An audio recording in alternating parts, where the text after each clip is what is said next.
Alrighty, we're back with Catalyst by Lisa Beeson.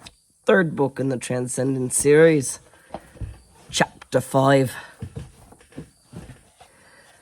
After breakfast, when Ari was finished showering and getting dressed, she went over to her desk and carefully folded up the papers that she had written her memory on and stuffed them into her shorts pocket. She was planning on taking them down to Hugo's office so he could look them over and tell her what he thought. She crouched over to her door and opened it. As usual, her minions were right there waiting for her. But surprisingly, they weren't alone. Skylar was sitting on the ground, petting an unfamiliar black cat in her lap.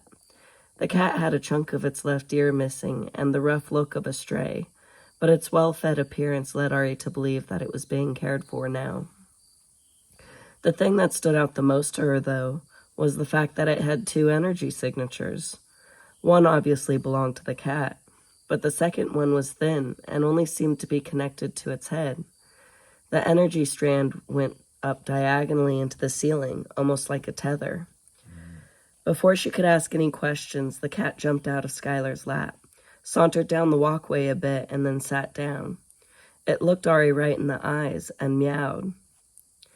"Old Enzo must want to see you," Skylar said as she stood up, brushing the cat hair off her pink and purple zebra print leggings that clashed spectacularly with her orange and gray flowery shirt. Ari looked down at her, confused. "What? Who's old Enzo?" Ari had never seen or heard of old Enzo. "Is that the cat's name?" Skylar shook her head. "He's George's daddy and Alvaro's grandpa. He lives up on the roof in an upside-down fishbowl with the birds and the bees. His cat was sitting outside your door when we got here, so he must want you to follow him," she replied casually, as though everything she just said was totally normal. "Wait, what? Why does he live on the roof?" "He doesn't like people. He lives up there, so we all leave him alone. Soren and I have only seen him once when we snuck up to the roof." Her eyes widened in a bit of panic, like she just caught herself admitting to something she hadn't meant to.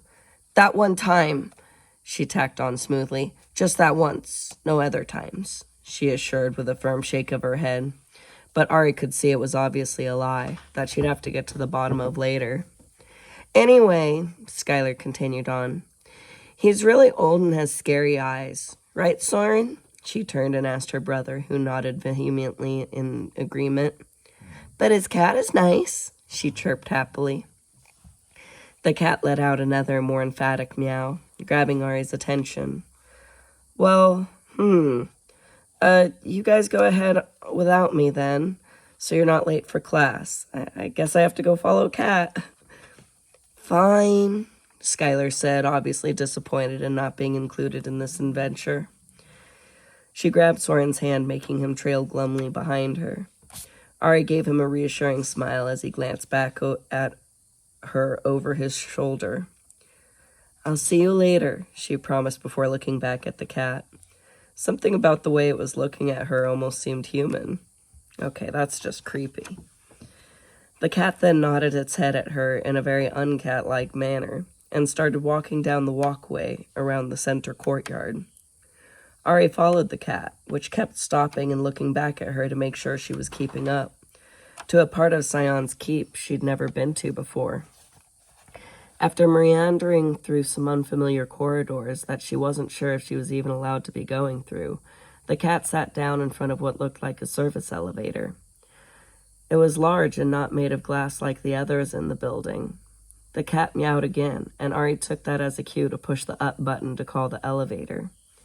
She went over, keeping a wary distance from the creepy cat with its energy tether going almost straight up now, and pushed the button. After a few awkward moments of waiting, the elevator doors finally opened. The cat walked right in and sat down as Ari followed in behind it. Since they were already on the 4th floor, she pushed the button above the 4 that had the capital R on it, figuring that it stood for roof.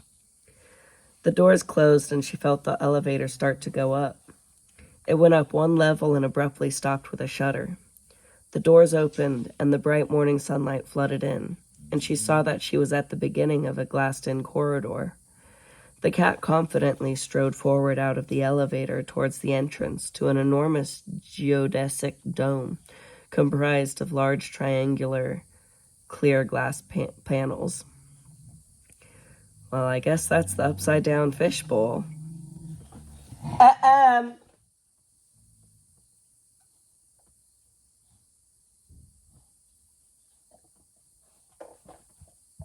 Are you serious? Why do you do it? Why do you do it? You know to leave her alone. Why do you want to be in trouble instead of hanging out with your kiddos? I don't understand. Stay away from her, and do not make me tell you again.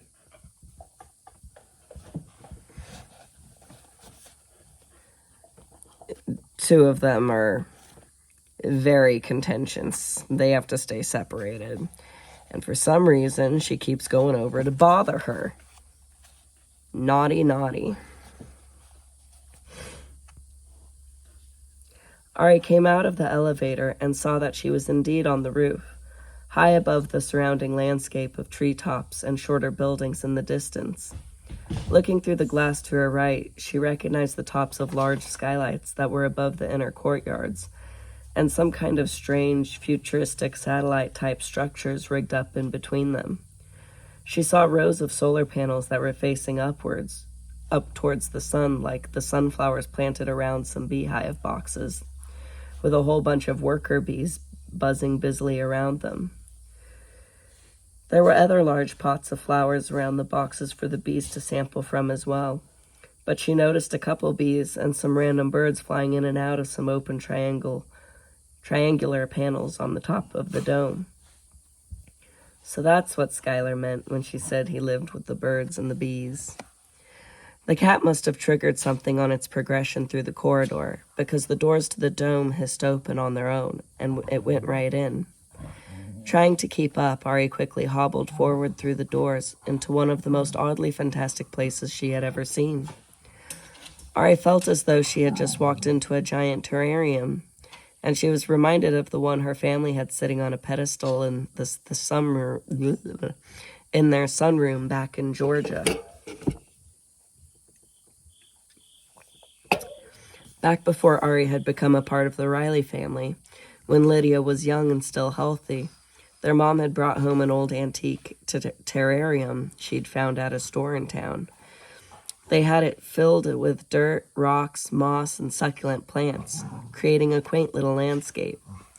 Lydia made a little house for it out of painted popsicle sticks covered in glitter that she called a fairy house, and throughout the years each family member eventually added something to the scene.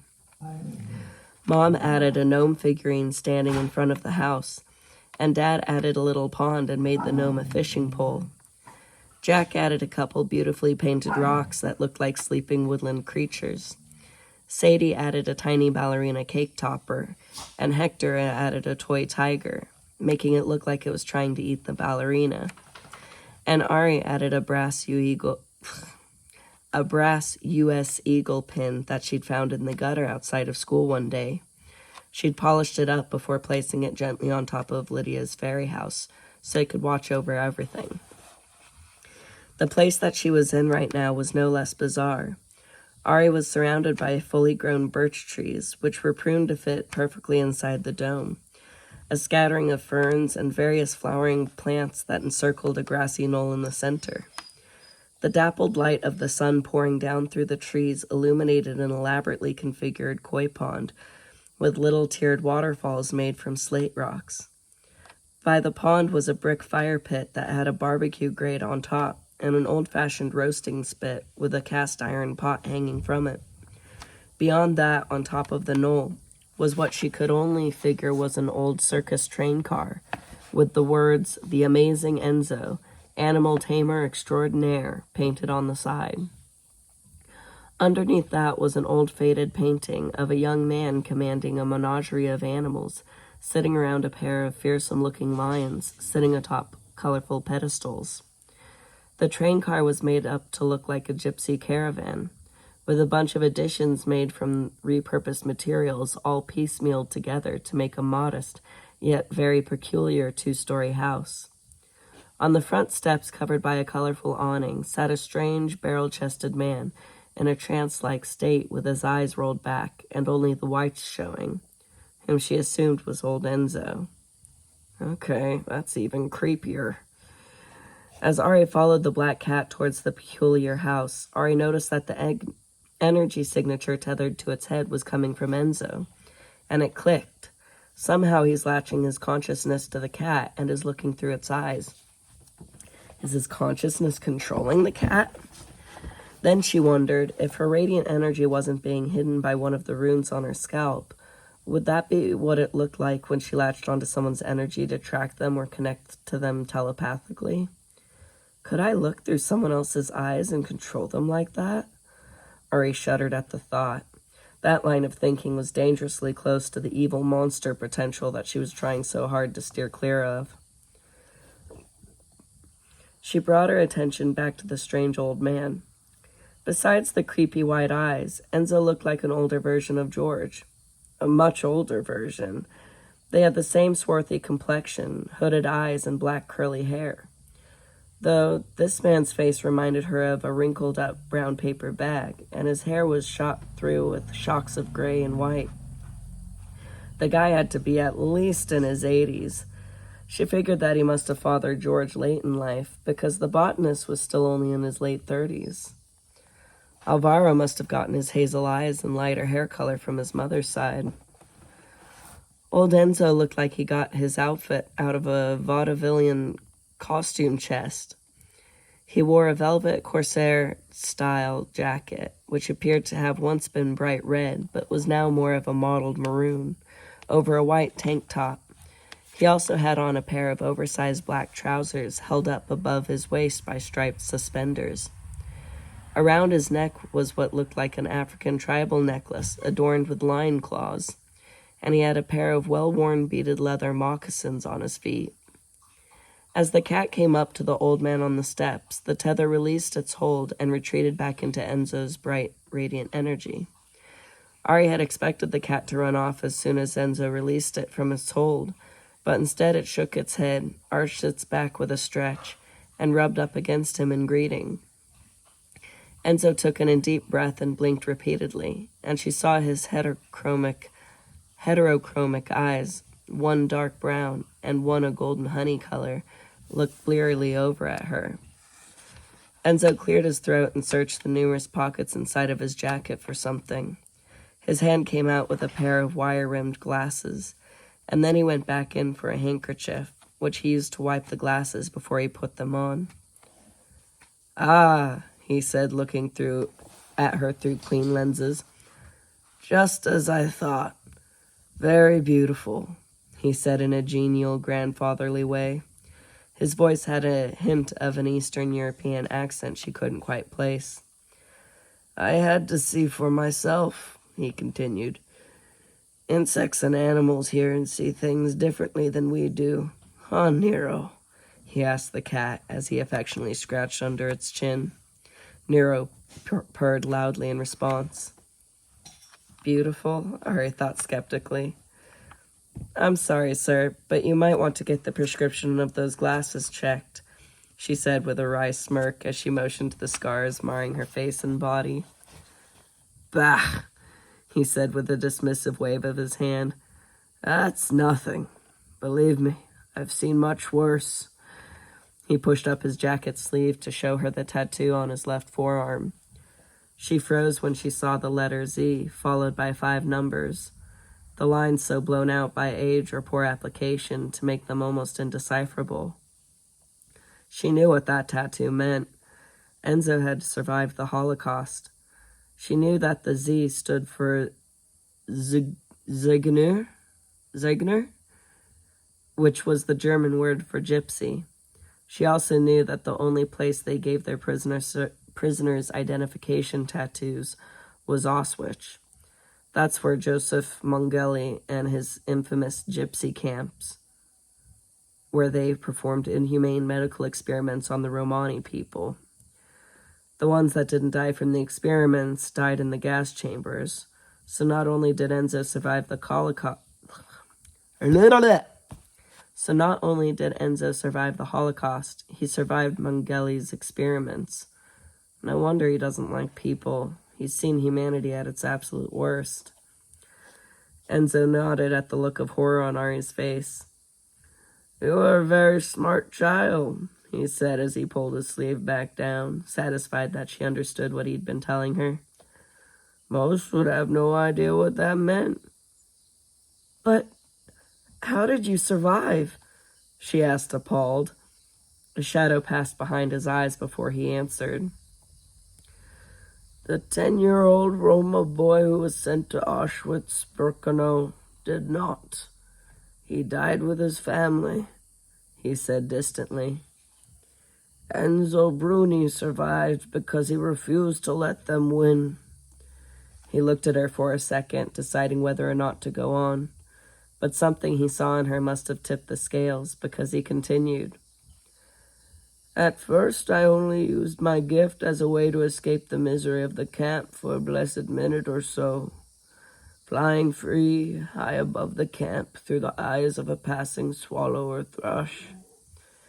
But I was very vulnerable in that state, so my father forbade me to use my gift, because he was afraid of what the Germans would do to me. I was an obedient boy, so I did as my father wished, even when they separated me from my family, until it was too late, and I lost everyone. I wanted to die as well, but when they had me on the operating table about to cut out my eye," he said while pointing to his golden-colored eye, "there was a spark that ignited in me, and I acted out of pure desperation. I hitched onto one of the guard's dogs and made him burst into the operating room and attack the doctor holding the scalpel. Mengele must have taken notice of the trance-like state I was in and the way the dog protected me, because the next day I was sent to a secret lab deep in the caverns of Gross Rosen. That's where I met Asa Solomon and Marcus Reinhold. They became like surrogate uncles to me." Ari blinked in surprise. "Asa? But," she sputtered out, confused. "It doesn't make sense. Enzo just said that he was 10 when they took him to Auschwitz, and Asa looks at least 10 years younger than him. So how could Asa be Enzo's surrogate uncle if he's younger than him?" Enzo smirked at her confusion as he began searching for something else inside his jacket pockets. "Asa is much older than he appears. He was already in his 20s when I first met him." He pulled out a pipe from one of his pockets and tapped out some stubborn pieces of ash from its bowl. "It pays to be able to constantly heal yourself.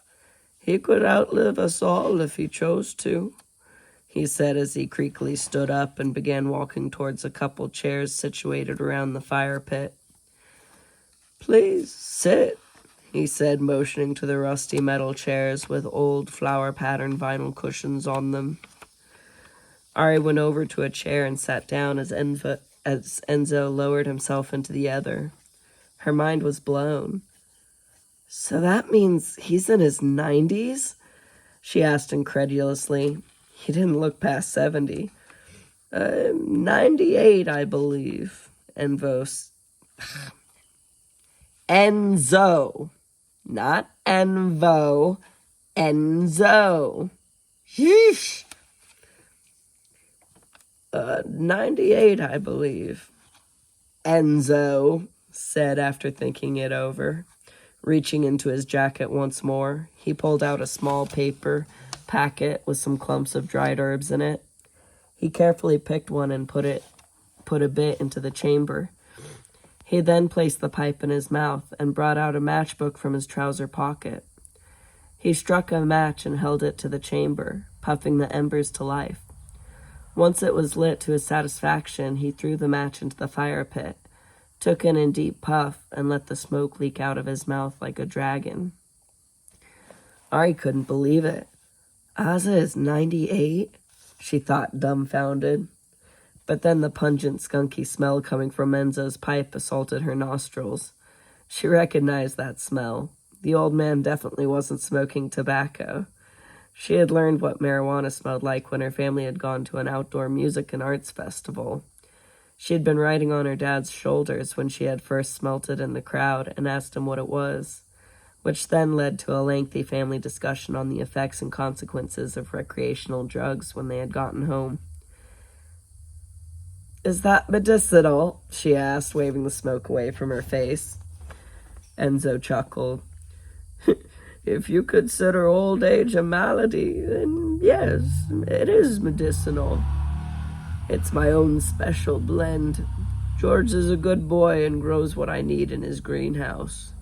He did all of this," he said, sweeping his head around at the dome's foliage. "I built the house and put together the pond, but he did the rest.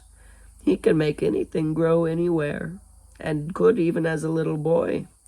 We were most likely the only ones in Arizona to have a thriving banana grove growing in the backyard." He chuckled at the memory. "The boy loved bananas." "It's fantastic," she said, taking it all in. Then her eyes went back to the circus car. "So, Enzo Bruni isn't your real name?" "No, we were left with only numbers. So the three of us came up with new names when we left Gross Rosen. Enzo was the name of my uncle's dog. He was the bravest dog I ever met, and very clever, too. Extraordinary animal. And Bruni," he said with a chuckle, "Bruni was my father's mule. He was old as dirt, but he was too stubborn to die." "I like it. It suits you," she said with a kind smile. Sure, they were animals' names, but one was brave and clever, and the other chose to live no matter what. Enzo had gone through hell, but he braved through it and survived. He chuckled in response, then took another puff of his pipe. He blew out 2 streams of smoke out of the corners of his mouth, trying not to blow it in her face. "Is Marcus Reinhold related to Gordon?" "His father, yes," Enzo said around the pipe. "The 3 of us were the only ones from the study able to escape the purge before the Allies came. We managed to stick together as far as New York, but that's where we parted ways. The nomadic life was in my blood. I couldn't stand still. I couldn't stand to stay still for very long. Bad things happened when I stayed in one place for too long." The shadow passed behind his eyes again as he took another puff. "That's when I joined up with the circus," he said, motioning his head back towards the old train car. "I didn't see Asa again until Marcus's funeral. That's when Gordon and Asa told me about this place. By that time, I was old and tired, and ready to rest. So I agreed to come here to live out my golden years." "Does Asa have any children?" "He had a wife and an infant son before the war, but they didn't make it. He had no other children after the war, which is sad. He is a good man, and he would have been an excellent father. Unlike me," he said, shaking his head. "I was a horrible father, and now I'm a horrible grandfather. It's not surprising. I never wanted a family in the first place. I knew I'd be no good, too damaged," he said, pointing to his head and then to his heart. "But the fates love nothing more than to laugh at those who say never," he said, giving her a significant look. "It took them 44 years, but the fates finally threw someone in my path that I couldn't help but fall completely in love with. And then George soon followed." He took another deep puff from his pipe. "And we were happy for a good 5 years or so, but I couldn't stay still any longer. The walls were closing in on me, and the old demons were encroaching. I had to keep moving. But Cece refused to go.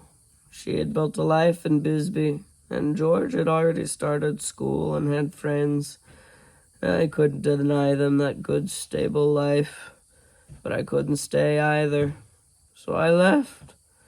I made sure to keep in touch and drop in when the circus passed by, but Cece eventually found someone who could love her the way she deserved. So I let her go, and the visits became fewer. If I can teach you anything, let it be this, he said, looking into her eyes with an intense gaze and pointing at her with the stem of his pipe. You can never outrun your demons. You have to face them head on, or you'll never be free. Just then, a beautiful parrot flew in through one of the open triangular panels and landed on Enzo's shoulder, thankfully de-escalating the tense moment. Her demons were the suits and the shades, and she didn't feel nearly strong enough to face them yet, if ever. The parrot had an emerald green body and a bright lemon yellow head. Enzo petted it fondly, and then drove his hand into one of the many pockets inside his jacket, and came out with a couple of sunflower seeds, which he gave to the bird. After it ate the kernels from the seeds, the bird tilted its head and looked at Ari curiously. "Hello," it squawked at her. Ari chuckled in surprise and gave it a friendly smile. "Hello," she said back. Pretty girl, it said while dipping its head. "See," Enzo said, smiling, "Armand agrees with me. Animals and young children are the best judges of a person's character. Keep your eyes open and you'll see." He gave the parrot another seed, which it took gratefully. "I've been keeping an eye on you. I've seen the way the twins follow you around. I bet animals love you as well." Ari thought about how Roosevelt, her old dog, and Norma, the cat from Artemir, had taken to her right away. But the thought of Enzo keeping an eye on her was a bit disconcerting. She checked his intentions and was relieved not to get any creepy vibes from him. And like he just said, animals were good judges of character, and they seemed to adore him, so he must be a decent guy.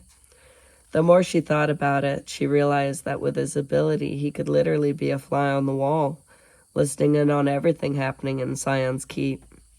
She was determined from that point on she'd keep an eye out for animals and insects with energy tethers attached to them. "Do the animals mind when you hitch onto them?" she asked, using his term for it. "Most don't," he said, running his hand over Armand's feathers again, treating him like a treasured pet. Or more accurately, like a treasured friend. "They trust me and know that I wouldn't do anything to harm them. Mostly, I just tag along for the ride, see where they take me. I only take control when it's absolutely necessary, and only if they allow me to. The simpler and more compliant the mind, the easier it is to take control." The way he was talking about it so casually, Ari couldn't help thinking about how the shades take over a body. The difference, of course, was that the shades actually cast out the essence or soul of the person, making it leave the body behind like a husk before taking it over. And Enzo only seemed to take control over certain functions of the mind. "So if it doesn't want you to take control, then you can't?" "I didn't say that. I said that I wouldn't. It's a very ugly thing when I force it." He took another deep puff and looked off into the distance as if he was remembering something distasteful. "When I was a young boy, still learning the extent of what I could do, I tried to control a stallion that was proving impossible to break and was sure to lose us money. That's what my family did, you see. We trained and sold horses. Well, being young and ignorant, I couldn't have been more than 8 or so. I thought I could help by controlling it long enough that we could sell it. I only had the best intentions, but when I tried, the horse fought against the intrusion. I pressed harder. That caused the horse to go wild. He was stronger than I had anticipated, and he didn't understand what was happening. He just knew he had to fight it. He ended up fighting so hard that he bashed himself through the paddock and broke his leg on a sharp rock coming up from the ground. I felt everything, the pain of the wood planks breaking against his body, his leg shattering on the rock. I was so entangled in his mind that I couldn't detach until my father put the horse out of his misery. And then I felt his death. That's awful, Ari said, thinking of the trauma that experience must have caused. He had only been about the twins' age, and she couldn't imagine them going through something like that. Looking into Enzo's eyes, she saw the guilt he still carried with him for that horse. But you were just a little boy. You didn't know what you were doing. Justifying ignorance doesn't free us from the consequences of our actions. My choice to force my consciousness on that horse not only lost my family money that we desperately needed, it cost that horse its life. The only thing we can do is swallow the bitter pill, learn from our mistakes, and never repeat them. Ari thought over all the mistakes she'd made lately. Enzo had confided such personal things to her. She felt the need to confess as well. I should have listened to Alvaro back at the bookstore in New York. Enzo looked over at her curiously without saying a word, so she pressed on. None of this, she said, motioning to herself from head to toe, would have happened if I'd just gone with them when he told me to. Staying with Cale and going to that party was pointless. Cale left us anyway, and he's still one stone short of what he needs. She thought about the blue stone that was sitting on her desk, cold, broken, and useless. Enzo took a deep, thoughtful breath before responding. Don't judge yourself too harshly. The boy saw it too many times for it to have turned out any other way. Anaximander's men were prepared to take you at any cost.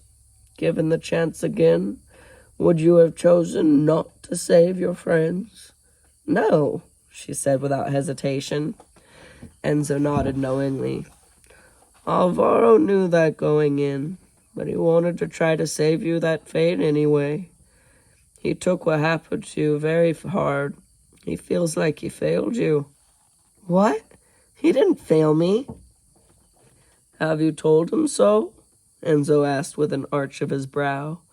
Armand gave her a curious look with a tilt of his head as well.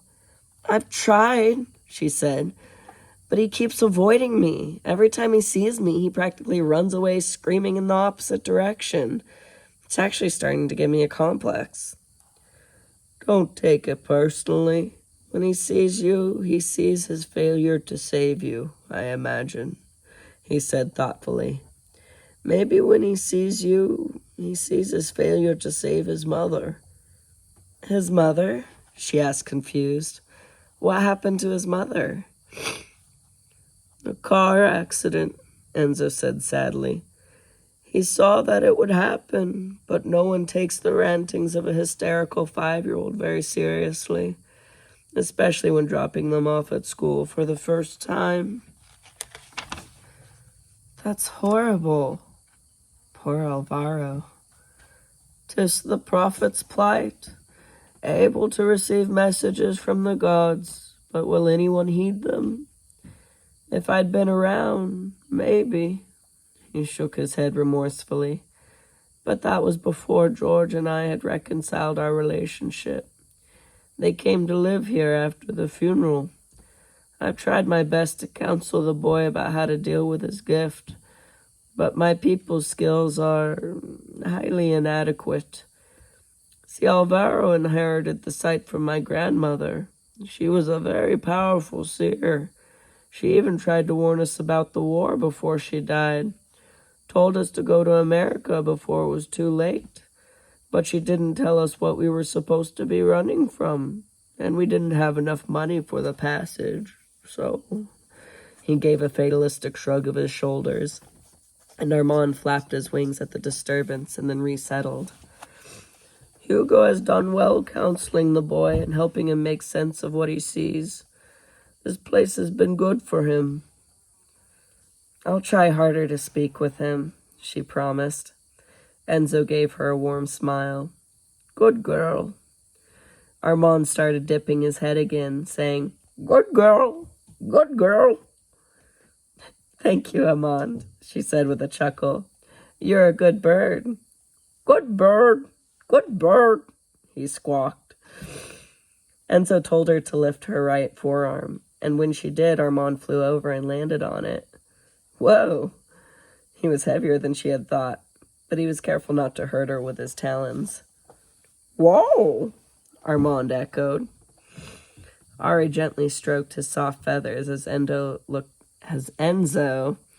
looked on fondly while he continued to smoke his pipe. Her cuff pinged on her left forearm, and Armand flew off to a branch in one of the nearby birch trees.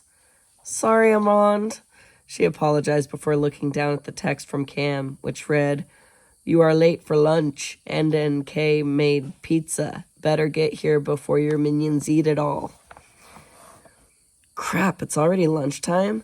Have I really been up here that long? She typed back that she was coming, and then looked over at Enzo. It's time for lunch, so I better get going. It was nice to meet you, Enzo. Thanks for talking with me, she said with a friendly smile. It has certainly been one of the more interesting conversations I have ever had, she thought as she picked her crutches up from where they lay on the ground. The pleasure was all mine, he said while dumping out the ash from his pipe into the fire pit. Criminy, I haven't talked this much about myself in ages. Has anyone told you that you're a very easy person to talk to? I bet you managed to get people to open up and tell you all their secrets, he said with a wink. That's never my intention, she replied honestly with a shrug of her shoulders. My dad was a family therapist, and he was an excellent listener. Maybe some of his listening skills rubbed off on me. Maybe, Enzo said, looking at her curiously. He thought it was something else about her, but he couldn't quite put his finger on it. All right, then. Well, she said as she stood up with her crutches, I'd love to come back and visit if you ever feel in need of another chat, she said with another shrug. She didn't know if this was only a one-time invitation, but she wanted to hear about his circus life. She was sure he had tons of good stories. I'd like that, he said with a sincerity that seemed to surprise even him. Good, she said with a smile. Good, good, Armand squawked from the tree. Ari charcoaled. Bye, Armand, she said with a wave. Goodbye, pretty girl, he responded. Ari shook her head at him and then started going back the way she came. Bye, Nero, she said to the black cat snoozing in a sunny patch by the pond. His green eyes opened at his name, and he gave her a slow blink in response. If you're going to the dining hall, then the door on the other side of the dome would be quicker, Enzo called to her as he started walking back towards his house. Oh, okay, thanks, she said as she turned around and started towards the other side of the dome. She passed by Enzo's peculiar home, then saw a door in the glass enclosure, like the one she had come in. Beyond it there was another service elevator in the space between the dome and the enormous greenhouse. The greenhouse dwarfed the dome and looked like it took up the rest of the expansive roof of Sion's Keep. As she approached, the door slid open. That's when she heard the music. Alrighty, that was a long chapter, chapter 5. Done now, so we'll be going on to chapter 6 after I switch the animals around, I do believe. Take a little break here. Thanks for joining for chapter 5 of Catalyst by Lisa Beeson. Peace.